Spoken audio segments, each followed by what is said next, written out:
Mobil-mobil listrik sekarang sudah semakin terjangkau. Kita udah lihat ya mobil listrik yang kecil-kecil, udah beredar banyak di jalan. MPV listrik juga sudah mulai bermunculan, SUV listrik juga ada. Tapi sedan listrik kayaknya jarang deh yang terjangkau harganya. Apalagi kita tahu sedan listrik itu rata-rata harganya mahal, karena rata-rata mobil mewah. Tapi mobil di belakang saya ini bisa menjadi solusi untuk semua itu.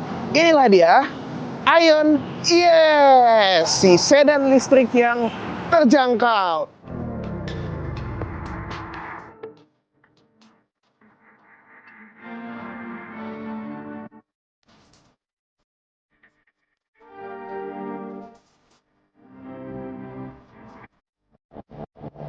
Jadi udah kebaca kan, terpampang jelas banget nama mobilnya adalah Aion ES. Ini adalah produk yang akan diluncurkan oleh Aion Indonesia setelah si Aion Y Plus. Nah, Aion Y Plus itu kan SUV dan value for money-nya bagus banget.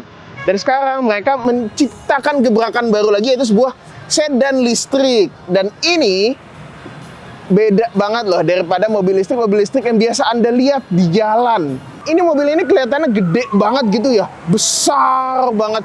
Biasanya kan ini kita tahu mobil listrik itu kan rata-rata kecil-kecil gitu ya, tapi ini adalah mobil yang sangat besar. Lebarnya 1,88 meter, panjangnya 4,88 meter. Itu udah melebihi ukuran-ukuran untuk medium sedan dan hampir masuk ke full size. Dimana kalau misalnya sedan full size itu kan bisa sampai 5 meter. Jadi ini selisihnya tuh udah dikit banget.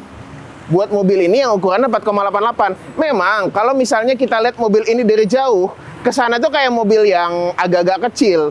Anda harus lihat mobil ini langsung di depan mata Anda dari dekat. Akan kelihatan banget, ini adalah mobil yang gede banget, lebar banget, dan lumayan panjang. Bikin presensinya itu jadi mewah. Dan meskipun mobil ini bukanlah mobil yang berada di kelas premium, tapi mobil ini memberikan presensi yang cukup premium. Sebagai contohnya ya, cupnya ini kan kita ngelihat ya, lampunya kecil seperti ini, laksana mobil-mobil sport gitu. Lalu juga bagian sampingnya, dia dilengkapi dengan beberapa hal yang mewah. Misalnya si chrome ini gitu ya, dia punya chrome yang manjang sampai ke belakang. Dan wheelbase mobil ini itu sekitar 2,7 meter. Makanya mobil ini bisa dipastikan kabin dalamnya itu luas, akan membuat Anda termanjakan gitu. Lalu kemudian kita langsung ke bagian belakang. Nah, ini yang saya juga suka.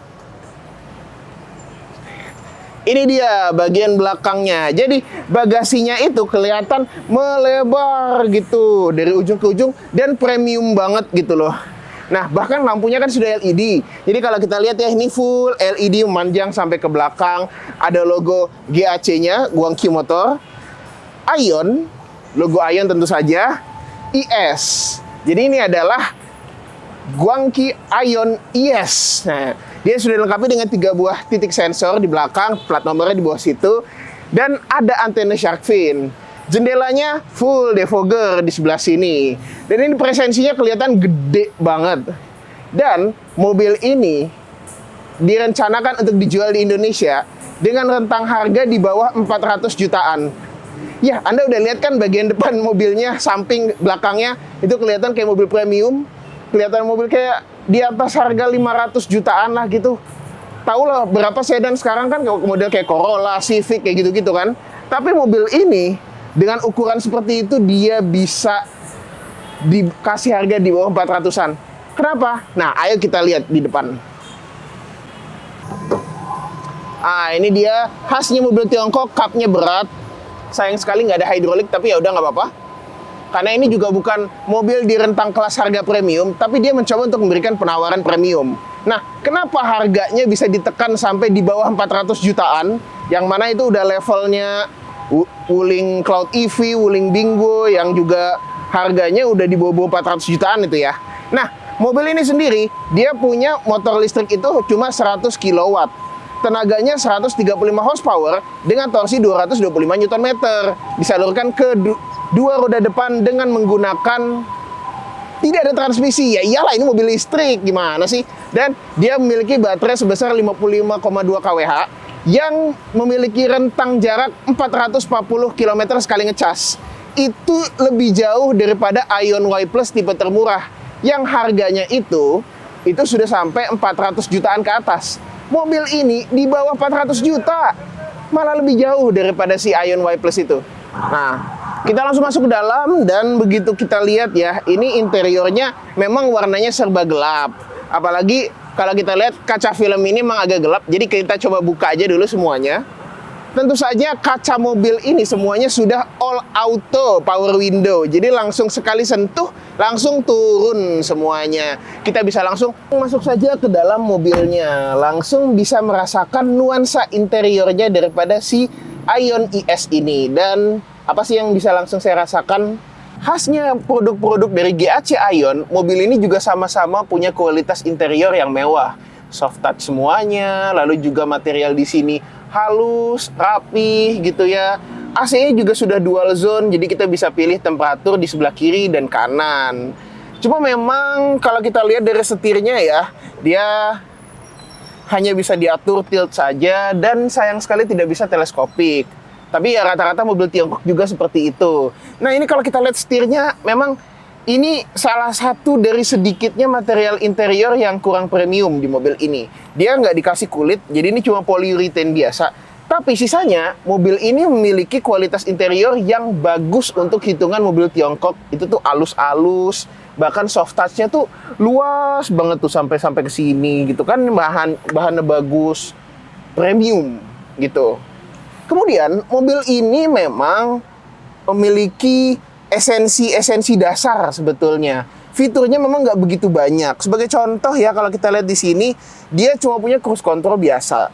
Tapi untuk tombol-tombol telepon, volume, audio itu semuanya juga sudah cukup komplit di sini. Setirnya estetik sih desainnya kalau kita lihat ya. Dia juga ada auto wiper dan auto light. Jadi untuk lampu wiper semua sudah otomatis.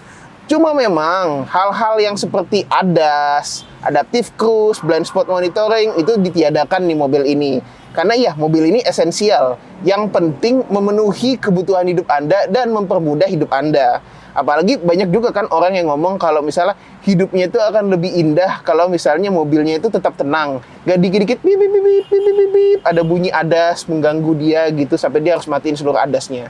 Di mobil ini enggak. Dan hal itu juga membuat harganya turun jadi di bawah 400 juta sih. Keren sih sebetulnya. Kita juga untuk pengaturan drivingnya, ini semuanya menggunakan knob yang ada di sini. Langsung putar ke R untuk mundur, putar ke D untuk maju, netral, dan parkirnya pencet P. Rem parkir elektrik, drive mode-nya bisa kita atur di sini. Dan walaupun mobil ini dia punya fitur tidak begitu banyak, tapi seluruh sistem pengendalian di mobil ini diatur melalui monitornya yang kalau kita lihat, memang monitornya ini agak kecil. Tapi sistem-sistemnya itu bisa kita atur di sini gitu, dari Bluetooth teleponi, vehicle setting. Vehicle settingnya kalau misalnya kita ke fitur-fitur mobil listrik itu ada semua nih, kayak iPedal, mode eco-nya, lalu juga kemudian driving assist-nya ada, walaupun hanya untuk warning kalau misalnya kita terlalu overspeed. Driving assist cuma ada fitur seperti itu, tapi fitur-fitur pengaturan lain seperti auto wiper, pengaturan AC itu bisa diatur di sini. Temperatur dan segala macam kita bisa lihat di sini. Lalu di sini juga kalau misalnya kita mau matiin layarnya itu bisa. Misalnya menurut Anda layarnya mengganggu mata Anda gitu. Jadi kalau misalnya ya Anda ingin menyetir sebuah mobil listrik tanpa adanya gangguan-gangguan dari teknologi, itu bisa. Di mobil ini Anda bisa merasakan kenyamanan interior berkualitas dan rasa berkendara yang ringan tanpa harus peduli jarak mobilnya, karena memang mobil ini jaraknya lumayan jauh, 440 km. Tapi karena ini adalah sebuah sedan, hakikatnya duduk belakang harus enak. Jadi harus kita coba dulu yuk duduk di belakangnya. Nah, jadi kita sudah lihat ya, bagian belakangnya ini kelihatan banget. Ini kayaknya luas dan cukup memancing saya untuk duduk. Jadi saya langsung masuk aja ke belakang. Oke, duduk di belakang sini rasanya kayak gimana sih? Pertama-tama balik lagi ke urusan soal esensi sebuah sedan. Mobil ini cukup luas, iya, karena memang dia punya wheelbase 2,7 meter. Jadi kabinnya ini memang luas nih. Kaki kita nih bisa beradu dengan cukup mudah di sini ya. Kita juga punya legroom yang juga cukup luas gitu ya. Kita melihat ada beberapa pengurangan di mobil ini gitu. Contohnya airbag-nya itu memang nggak ada airbag pilar di sini. Kita juga tidak punya seat back pocket di sini.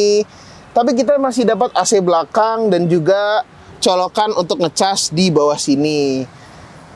Dan kalau kita lihat juga ya, di joknya, dia itu nggak punya senderan tangan. Boro-boro cup holder. Jadi memang kalau misalnya mau naruh gelasnya itu ya paling di sini gitu. Walaupun di sini ada larangan untuk meletakkan gelas, jadi paling Anda bisa naruhnya botol di sini. Ya, jadi memang mobil ini cukup esensial sebagai sebuah sedan. Dia besar, lebar, panjang, dan kapasitas kabin dalamnya luas, bagasinya juga luas karena bisa menampung saya. Nah, jadi mobil ini buat siapa sih? Ini adalah mobil yang ditujukan untuk orang yang butuh mobil listrik, tapi dananya ya cuma bisa dapat mobil-mobil listrik ukuran-ukuran menengah ke bawah yang agak kecil-kecil. Sementara mobil ini ukurannya besar, tapi fitur-fiturnya ya esensialnya lah gitu. Apa yang Anda butuhkan gitu loh. Range yang lumayan, kabin yang besar, dengan harga yang tidak mahal-mahal amat. Di bawah 400 juta, Anda bisa mendapatkan mobil ini. Dan plus bonusnya, kualitas interior mobil ini cukup luar biasa.